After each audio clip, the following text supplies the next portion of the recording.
Engkau mau dalam hidup kami.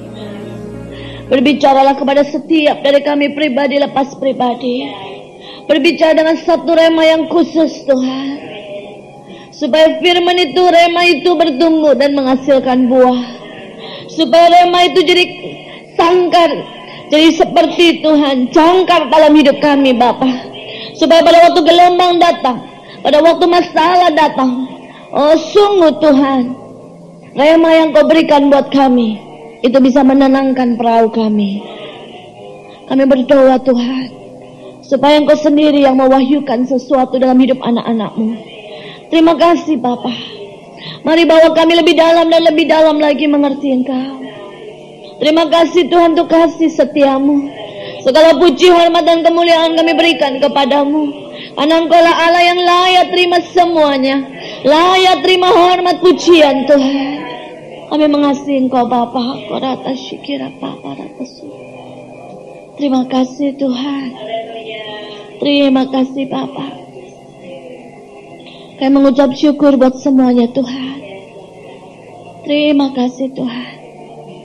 Kami ikat di dalam nama Yesus segala roh yang berkeliaran di dekat setiap dari anak-anak-Mu. Mereka yang mendengar firman Tuhan lewat kaset ini yang diganggu oleh kuasa-kuasa kegelapan, roh-roh yang mau mencuri firman Allah, kami ikat, kami tundukkan, kami patahkan di dalam nama Yesus. Dan kami minta Roh Kudus Kau mencengkeram kami. Mari Tuhan Roh Kudus Kau mencengkeram kami. Terima kasih Bapa. Terima kasih. Dalam nama Yesus kami berdoa dan mengucap syukur. Amin. Saudara, kita akan menghadapi peperangan demi peperangan di dalam dunia ini, saudara. Ya, dan makin lama, saudara, peperangan itu di dalam alam roh akan makin kuat dan makin kuat, menyerang setiap anak-anak Tuhan. Saudara, pada waktu kita menghadapi peperangan demi peperangan, maka otomatis ada satu waktu di mana saudara akan merasa lelah. Ada suatu waktu di mana saudara merasa begitu letih lesu. Dan bukan cuma itu saja. Pada waktu saudara merasa lelah, merasa letih lesu, maka juga akan tiba waktunya di mana seolah-olah Tuhan diam dan tidak menjawab. Ya, kenapa Tuhan diam dan tidak menjawab? Karena pada waktu itu, pada waktu kita letih lesu, biasanya kita susah untuk mendengar suara Tuhan. Kita susah untuk membuat terobosan di dalam doa. Sehingga akibatnya seolah-olah Tuhan diam dan tidak menjawab. Saudara, selain itu akan tiba waktunya. Pada waktu saudara dalam keadaan peperangan demi peperangan, saudara akan tidak mengerti jalan-jalan Tuhan. Saudara, rasanya apa yang harus saya tempuh? Di sini mentok, di sini mentok, saudara. Ya, pada saat-saat tertentu saudara akan merasa, maksud saya baik, jadinya begini. Ya, orang yang kita sangka baik ternyata berbalik menyerang kita. Saudara, kita seringkali kadang-kadang atau seringkali saudara bisa menghadapi satu situasi yang benar-benar saudara tidak lagi bisa mengerti. Ya, saudara, yang ketiga, saudara akan melihat seolah-olah kejahatan menang. Ya, ada masanya di mana saudara akan melihat seolah-olah kejahatan menang. Seolah-olah Tuhan lebih membela yang jahat daripada yang benar. Ya, saudara akan sampai pada suatu titik seperti Daud berkata, Tuhan, kenapa orang fasik hidupnya lebih enak? Ya, saudara akan seperti Ayub yang menjerit, aku sudah berbuat segala sesuatu, tapi seolah-olah Tuhan tidak adil terhadap aku. Sampai Ayub berkata, Tuhan, mari kita berperkara. Saudara, itu bisa terjadi dalam hidup setiap anak Tuhan. Saudara, dan satu lagi yang terakhir, seolah-olah Tuhan membiarkan umat Tuhan disiksa, dihukum, dibunuh, dan Allah tidak bertindak. Saudara, dalam keadaan yang seperti itu, saudara, maka kita bisa saja tergoncang imannya. Kita bisa saja saat-saat seperti itu kehilangan kepercayaan. Kita bahkan bisa kehilangan visi, kehilangan segala-galanya. Saudara, tapi saya mau berkata bahwa saat seperti itu sebenarnya Allah biarkan terjadi untuk membawa kita ke dimensi iman yang lebih tinggi. Amin. Saat seperti itu sebenarnya kita sedang dibawa Tuhan untuk tidak tinggal di dalam alam keadaan, tidak melihat kepada apa yang ada, tetapi lebih lagi untuk melihat apa yang sedang terjadi di dalam alam roh. Karena seringkali apa yang terjadi di dalam alam roh itu tidak bisa dinilai dengan apa yang terjadi di dalam alam yang nyata. Nah, saudara, untuk menyiapkan itu semua, mari kita pelajari sesuatu firman pada siang hari ini, saudara, yaitu tentang Yosua. Yosua 1 ayat 6 sampai dengan ayat yang ke-9. Kuatkanlah dan teguhkanlah hatimu, Sebab engkaulah yang akan memimpin bangsa ini memiliki negeri yang kujanjikan dengan bersumpah kepada nenek moyang mereka untuk diberikan kepada mereka. Hanya kuatkan dan teguhkan hatimu dengan sungguh-sungguh. Bertindaklah hati-hati sesuai dengan seluruh hukum yang telah diperintahkan kepadamu oleh hambaku Musa. Janganlah menyimpang ke kanan dan ke kiri, supaya engkau beruntung kemanapun engkau pergi.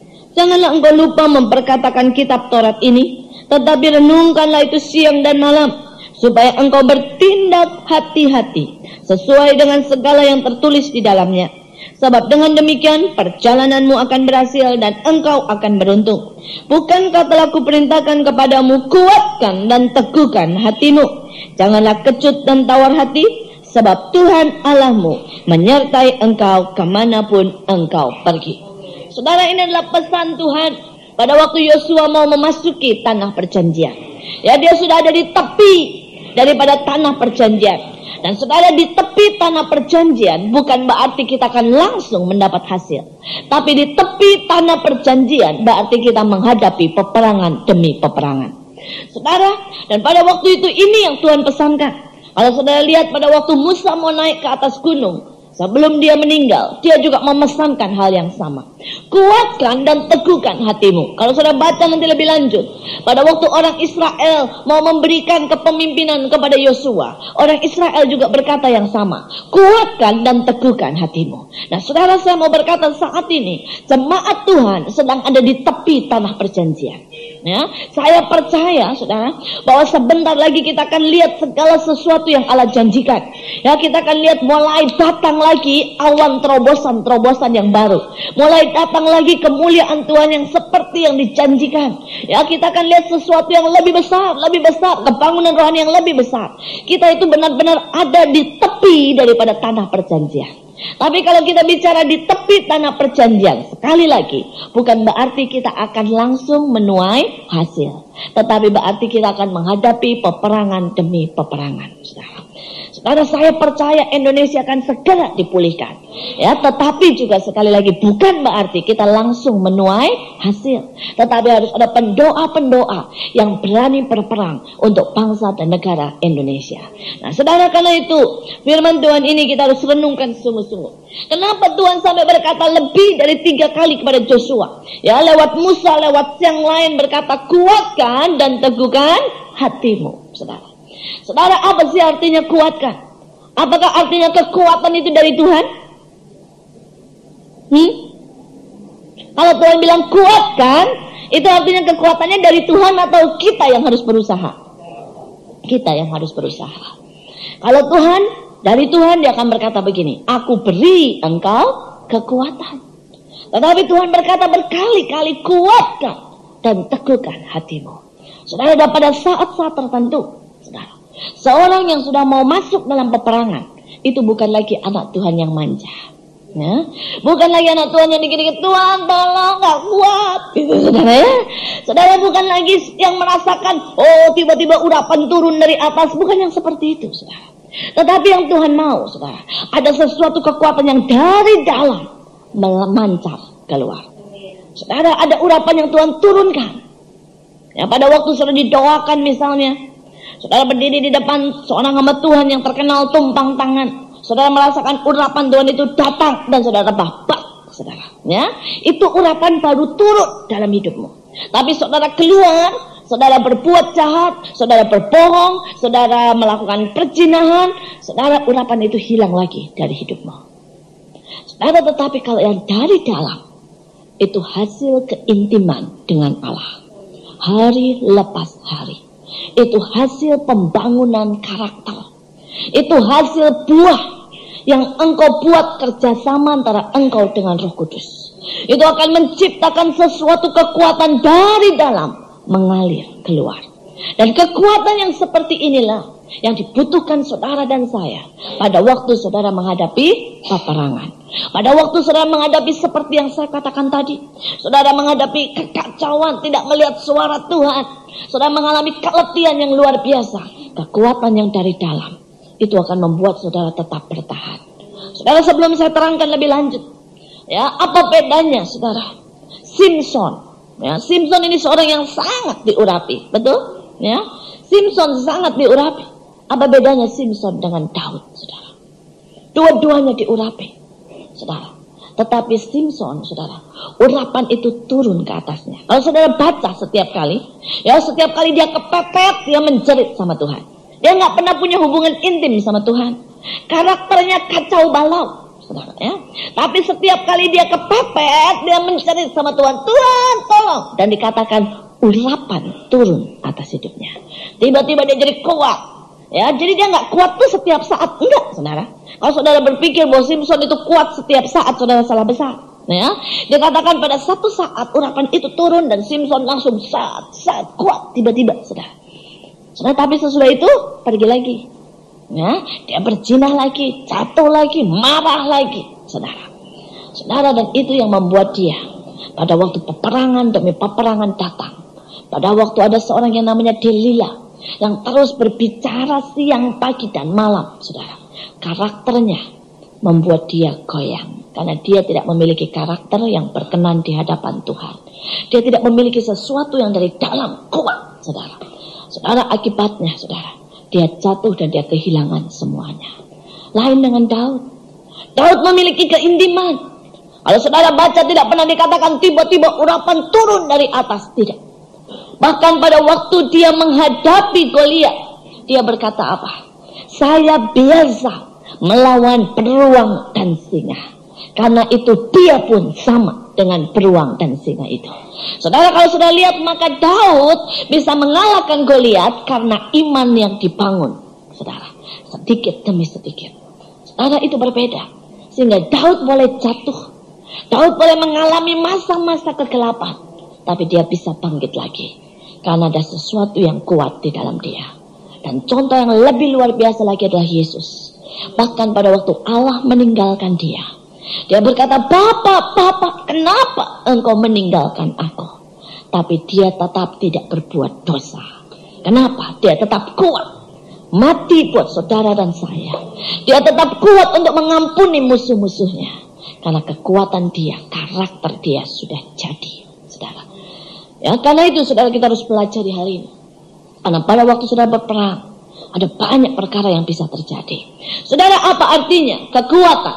Ya, apa artinya kuatkan? Satu itu, saudara, kekuatan atau kuatkan, saudara. Yang pertama, saudara harus belajar. Saya harus belajar melihat dari cara Tuhan melihat kita, dan tanamkan itu di dalam pikiran kita. Ya, sekali lagi, saudara harus belajar melihat bukan dari keadaan, bukan dari saat ini, tapi dari cara Tuhan melihat kepada kita. Amin. Nah, kalau saudara pelajari Alkitab, saudara, pada waktu Gideon sedang sembunyi, ya, malaikat Tuhan datang. Malaikat Tuhan berkata apa, saudara? Hai engkau pahlawan yang gagah berani. Saudara, memangnya Gideon udah gagah berani? Belum. Tapi itu cara Tuhan melihat, lagi nyumput ketakutan. Tapi Tuhan berkata, hai engkau pahlawan yang gagah berani, saudara. Pada waktu saudara dia lihat, saudara, Simon, ya, yang katanya seperti ilalang. Simon itu artinya ilalang yang bergerak ke sana kemari. Yesus lihat Simon, dia berkata apa? Engkaulah Petrus, batu karang, saudara. Lalu memangnya setelah dikatakan Petrus langsung jadi Petrus enggak? Enggak, saudara. Dia masih menyangkal Tuhan Yesus loh, ya. Dia masih tetap Simon, saudara. Tetapi saudara, dia belajar untuk percaya bahwa Allah memanggil dia untuk menjadi Petrus. Pada waktu Gideon dikatakan engkau pahlawan yang gagah berani, langsung gagah berani enggak? Enggak. Saudara, kalau dia gagah berani, dia nggak usah minta tanda berkali-kali. Saking Gideon ini orang yang paling ragu-ragu, minta tanda, saudara, ya. Tetapi dia belajar, saudara. Dia belajar, saudara. Nah, kalau saudara ini belajar untuk melihat, saudara, dari cara Allah melihat, maka saudara akan menjadi kuat. Ya, pada waktu saudara sedang rasanya letih lesu, saudara mulai melihat dari cara Tuhan melihat.